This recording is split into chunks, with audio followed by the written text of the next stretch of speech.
Hello everyone, स्वागत करता हूं आपके अपने यूट्यूब चैनल करंट अफेयर में। आज है 25 जून और 25 जून से रिलेटेड जितने भी इंपॉर्टेंट क्वेश्चन हैं सारे इस वीडियो में डिस्कस करेंगे और उससे रिलेटेड कुछ इंपॉर्टेंट टॉपिक को भी इस वीडियो में हम कवर करेंगे। तो आइए शुरू करते हैं आज का अपना सेशन करंट इन्फो।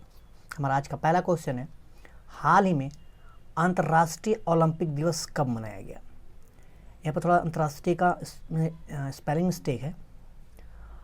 हाल में अंतर्राष्ट्रीय ओलंपिक दिवस कब मनाया गया? हमारे पास चार ऑप्शन है, 20 जून, 21 जून, 22 जून और चौथा 23 जून। तो जो हमारा करेक्ट ऑप्शन हो जाएगा वो है 23 जून।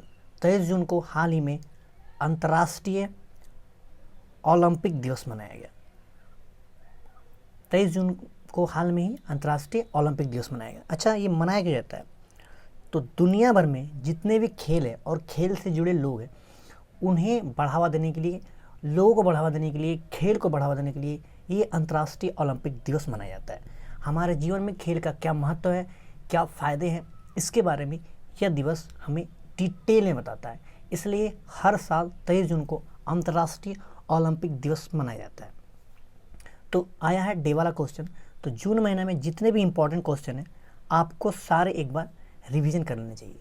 और दो, एक 5 जून को विश्व पर्यावरण दिवस और एक 14 जून को विश्व रक्तदाता दिवस मनाया गया था। ये दोनों मोस्ट इंपॉर्टेंट है।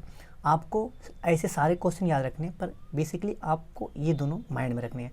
और आज वाला भी क्वेश्चन बहुत ज़्यादा इंपॉर्टेंट है कि अंतर्राष्ट्रीय ओलंपिक दिवस कब मनाया गया? तो हमारा जो करेक्ट ऑप्शन है वो है 23 जून, जो ऑप्शन नंबर 4 है। बढ़ते हैं हम लोग अगले क्वेश्चन की ओर। हमारा अगला क्वेश्चन है, हाल ही में किस राज्य के सहारनपुर में 50 लाख साल पुराना स्टेगोडान प्रजाति के हाथी का जीवाश्म मिला है? तो ये जो हाथी है ये बहुत पुराने प्रजाति का है और हाल फिलहाल में यह उत्तर प्रदेश राज्य में ये पाया गया है। तो जो हमारा करेक्ट ऑप्शन है वो ऑप्शन 1 है, यानी कि उत्तर प्रदेश में हाल ही में स्टेगोडान प्रजाति के हाथी पाया गया है। अच्छा, बात आई है ये पुरानी प्रजाति है, तो पता कैसे चलता है कि कोई भी जीवाश्म इतने साल पुराना है?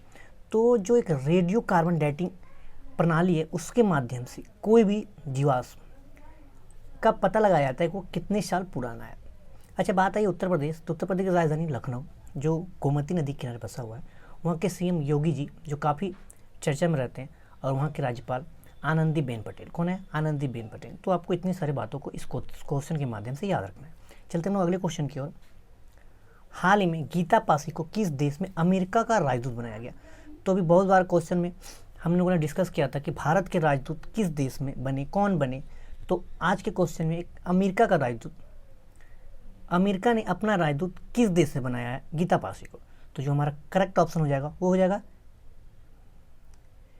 Option Romania, Belgium, France, Bharat.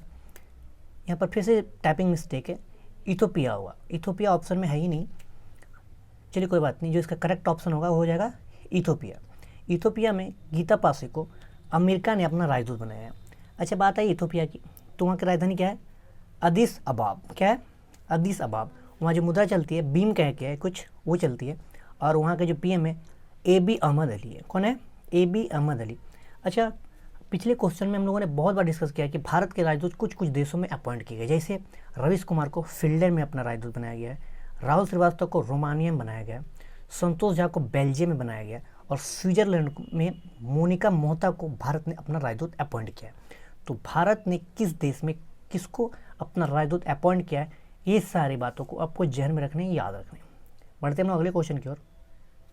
हमारा अगला क्वेश्चन है, कोरोना वायरस को लेकर 2021 में आयोजित होने वाली 93 ऑस्कर अवार्ड को कितने माह के लिए स्थगित कर दिया गया? हमारे पास चार ऑप्शन है, 1 महीना, 2 महीना, 4 महीना और 6 महीना। तो जो हमारा करेक्ट ऑप्शन हो जाएगा वो हो जाएगा 2 मंथ। कोरोना वायरस को लेकर 93 ऑस्कर अवार्ड जो 2021 में होने वाले थे उसको लेकर 2 महीने के लिए स्थगित कर दिया गया। अच्छा, ये जो अवार्ड है, कौन सा? Oscar award. ये फिल्म जगत में सबसे बेस्ट अवार्ड माना जाता है और हर साल ये आयोजित होता है। तो इस साल कोरोना को लेकर इसे 2 माह के लिए पोस्टपोन कर दिया गया। अच्छा, बात आई है ऑस्कर की, तो 2020 में जो 92वां ऑस्कर अवार्ड हुआ था ये कहाँ हुआ था? तो यह होता है लॉस एंजल्स कैलिफोर्निया में। अच्छा, जब भी ये क्वेश्चन आता है तो इससे रिलेटेड आपको 3 क्वेश्चन याद रखने हैं, एक बेस्ट एक्टर, एक बेस्ट एक्ट्रेस और एक बेस्ट फिल्म। तो बेस्ट एक्टर थे वो जोकिन करके है, बेस्ट एक्ट्रेस है वो रेनी कहकर है, और बेस्ट फिल्म है वो है पैरासाइट। क्या है? पैरासाइट। अच्छा, ये जो ऑस्कर अवार्ड है ये इसका स्थापना कब हुई थी? तो इसकी स्थापना 16 मई 1929 को हुआ था, और ये जो अवार्ड है वो फिल्म जगत का सबसे बेस्ट अवार्ड है। किसी भी एक्टर या एक्ट्रेस का सपना होता है कि उसे लाइफ में कम से कम एक बार ऑस्कर जरूर मिले, तो आप इन सब बातों को याद रखेंगे। चलते हैं हम लोग अगले क्वेश्चन की ओर। हमारा अगला क्वेश्चन है, हाल ही में कहाँ मिशन 0 लॉन्च किया गया? हमारे पास 4 ऑप्शन है, मुंबई, झारखंड, उत्तर प्रदेश, दिल्ली। तो जो हमारा करेक्ट ऑप्शन हो जाएगा वो है ए, यानी कि मुंबई। मुंबई में भी मिशन 0 लॉन्च किया गया, और इसका उद्देश्य क्या है? तो जितने भी कोरोना रिलेटेड पेशेंट हैं उसका जांच बहुत जल्द करने के लिए, उसका रिपोर्ट नेगेटिव या पॉजिटिव बहुत जल्द प्राप्त करने के लिए ये ऐप को लॉन्च किया गया है। उसका नाम दिया गया है मिशन 0। कहाँ पर? मुंबई, महाराष्ट्र में। तो चलिए अगले क्वेश्चन की ओर बढ़ते हैं। हाल ही में जर्मन बुक ट्रेड को शांति पुरस्कार किसने जीता? हाल में ही जर्मन बुक ट्रेड का शांति पुरस्कार किसने जीता? हमारे पास 4 ऑप्शन है, पहला मलाला यूसुफजाई, दूसरा अमृत सेन, तीसरा विराट कोहली और चौथा अनुष्का शर्मा। तो जो हमारा करेक्ट ऑप्शन हो जाएगा अमृत सेन। ये कौन है? तो ये जाने माने भारतीय अर्थशास्त्री हैं। कौन है? जाने माने भारतीय अर्थशास्त्री। इन्होंने हाल में ही जर्मन बुक ट्रेड का शांति पुरस्कार जीता है। अच्छा, जर्मन बुक ट्रेड ये 1950 से शांति के क्षेत्र में पुरस्कार देता है। अच्छा, ये पुरस्कार के तौर पर देता है क्या? तो 25,000 यूरो राशि प्रदान करता है। अच्छा, जो अमृत सेन है इनको नोबेल जो मिला है अर्थशास्त्र के क्षेत्र में कब मिला है? तो इसको 1998 मिला है। कब मिला है? 1998 में। और इस बार जो जर्मन बुक ट्रेड शांति पुरस्कार मिला है अमृत सेन को, मिला क्यों है?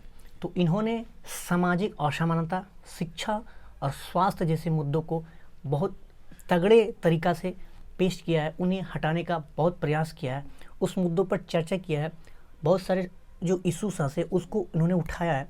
तो इस कारण से इन्हें जर्मन बुक ट्रेड ने शांति का पुरस्कार दिया है। और कितना राशि मिलता है इसमें? 2500 यूरो मिलता है। तो आपको ये भी बातें याद रखनी है। बढ़ते हैं अगले क्वेश्चन की ओर। हमारा अगला क्वेश्चन है, हाल ही में किस राज्य सरकार ने act to Khelo act to पढ़ो लर्निंग परियोजना की घोषणा की है? हमारे पास 4 ऑप्शन है, त्रिपुरा, गुजरात, गोवा और छत्तीसगढ़। तो जो हमारा करेक्ट ऑप्शन हो जाएगा वो है ऑप्शन नंबर 1।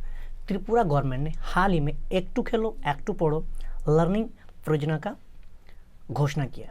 अच्छा, ये है क्या? तो ये एक एक्टिविटी बेस्ड लर्निंग परियोजना है। अच्छा, एक्टिविटी बेस्ड लर्निंग होता क्या है? तो टीचर जब भी क्लास में जाए वो बुक को ले जाकर या चौक को उठाकर सिर्फ बोर्ड में लिखने और पढ़ाने के तरीका को सरकार मना करती है।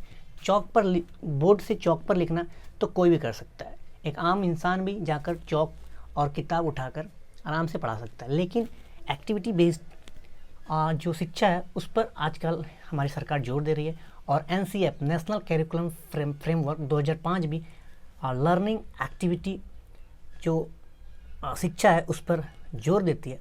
और इसका मतलब ये है कि आप जब भी क्लास में जाएं, सपोज़ आप क्लास में गए और आपको पाचन तंत्र पढ़ाना है, या समझिए पाचन तंत्र नहीं पढ़ाना है, तो पाचन तंत्र जब पढ़ा रहे हैं तो आपको उस समय पाचन तंत्र का एक कंप्लीट डायग्राम होना चाहिए, और उसमें जो बड़ी आंत, छोटी आंत या कृत अमाशय हैं इसको भी अलग से फिगर आपको बनाकर ले जाना है या चार्ट पे बना कर ले जाना है। और उसमें आपको डिटेल, जब पाचन तंत्र की बड़ी आंत की बात आएगी तो आप बड़ी आंत को बड़ा सा फिगर में अच्छा से दिखा पाएँ कि ये कौन सी है, ये कौन, इसका क्या नाम है, इसका क्या काम है। तो इस टाइप की, सपोज आप प्रकाश संश्लेषण पढ़ा रहे हैं तो प्रकाश संश्लेषण में आपको चाहिए पत्तियाँ, सनलाइट, वाटर, सीड्स। तो इसको आप ग्राउंड पर ले जाकर, आप खुले वातावरण पर ले जाए जहाँ पर छोटा पौधा हो, सनलाइट आ रहा हो, नमी वाली भूमि पर आप अगर ले जा रहे हैं और बच्चे को सिखा रहे हैं तो बच्चा ज़्यादा कैच करेगा। तो इस टाइप की जो शिक्षा होती है उसको आप लर्निंग एक्टिविटी बेस्ड लर्निंग आप बोल सकते हैं। तो सरकार इस पर ज़्यादा फोकस दे रही है और बच्चा इस पढ़ाई को ज़्यादा समय तक याद रख सकता है।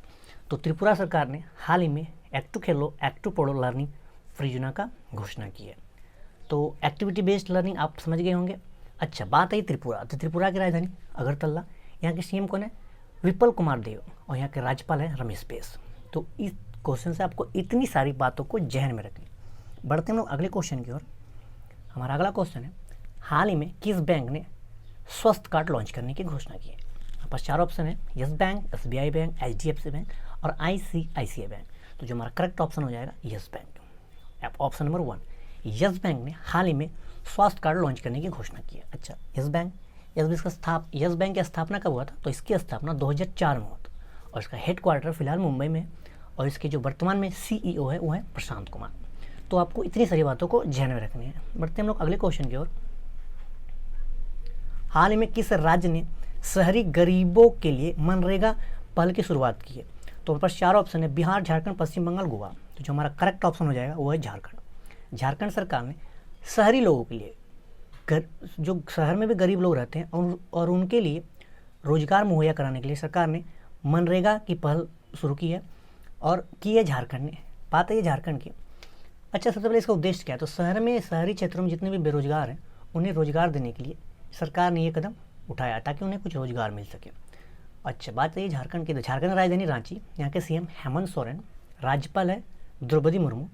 अच्छा, यहाँ पर लोकसभा की सीट कितने हैं? तो यहाँ पर लोकसभा की सीट 14 है और विधानसभा की सीट 81 है और राज्यसभा की सीटें 6 है। अच्छा, यहाँ पर 2 पार्क हमेशा एग्जाम में पूछे जाते हैं, जैसे एक बेतला नेशनल पार्क, दूसरा हजारीबाग नेशनल पार्क। तो आपको ये दोनों पार्क भी याद रखने हैं। बढ़ते हम लोग अगले क्वेश्चन की ओर, जो हमारा आज का अंतिम क्वेश्चन होगा। हाल ही में liquid cooling and heating garment के लिए किसे पेटेंट मिला है? हमारे पास 4 ऑप्शन है, डीआरडीओ, आर नहीं होगा वहाँ पर, ऑफिस मिस्टेक है, DRDO, ISRO, NASA and NTPC. तो जो हमारा करेक्ट ऑप्शन हो जाएगा वो है इसरो, यानी कि 2, इसरो यानी कि इंडियन स्पेस रिसर्च ऑर्गेनाइजेशन। अच्छा, ये liquid cooling and heating garment है क्या? तो वैज्ञानिक जो अंतरिक्ष में जाते हैं उनके लिए एक विशेष ड्रेस होता है जो उन्हें स्पेस में सेफ रखता है। तो पहले जो ड्रेस था वो काफ़ी हार्ड था और जो अंतरिक्ष में जाते हैं उन्हें काफ़ी ईचिंग जब होता था तो वहाँ पर इन्फेक्शन भी हो जाता था। लेकिन ये ड्रेस में एक विशेष तरह से बनाया गया है और बॉडी को टेम्परेचर को भी मेंटेन रखेगा और उस तरह का प्रॉब्लम आने की संभावना काफ़ी कम रहता है। तो ये सबको मद्देनजर रखते हुए इस ड्रेस का निर्माण कराया गया। अच्छा, बात है इसरो की। तो इसरो के full form Indian space research organisation. इसकी स्थापना कब हुई थी? 1969 में और इसका हेडक्वार्टर कहाँ है? बेंगलोर में। और वर्तमान में इसके डायरेक्टर कौन है? के शिवान। कौन है? के शिवान। तो आपको इस क्वेश्चन से इतनी सारी बातों को याद रखने हैं। अच्छा, अगर ये वीडियो आपको हेल्पफुल लगता है, आपके नॉलेज में 1% को भी इम्प्रूव करता है, तो हमारे वीडियो को शेयर करें, लाइक करें। अगर अभी तक आपने हमारे चैनल को सब्सक्राइब नहीं किया तो चैनल को सब्सक्राइब कर दें। बगल में बेल आइकन घंटा होगा उसे भी प्रेस कर दें। और कोरोना वायरस अभी भी भारत में फैल रहा है तो घर पर रहें, सुरक्षित रहें। मिलते हैं हम लोग कल की वीडियो में, तब तक के लिए जय हिंद, जय भारत।